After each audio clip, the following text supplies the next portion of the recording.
I have a dream.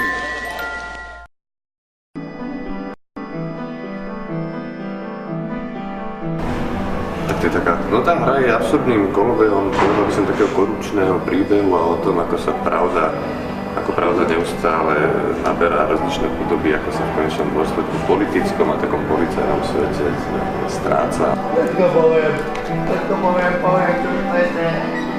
no poď sem a už sa nevyklúčaj. Tarantino je pre nás človekom, s ktorým môžeme sympatizovať z hľadiska ľudského, a to, že to je človek, ktorý sa ocitne v podstate vo takej finančnej a ľudskej kríze, ktoré vojdu po krku veriteľia, ktorý má dlhy, ktoré v podstate prenasleduje mafia.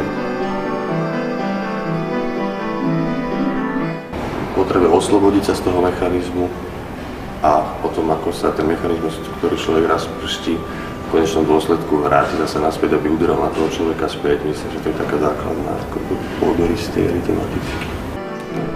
My nepodabíme, milý môj. Ako myslíte? Viete vy, čo vyšetrujeme? Pijavica. Vlkár, pijavica ľudskej krízy. Vy nám to pijete. Čo?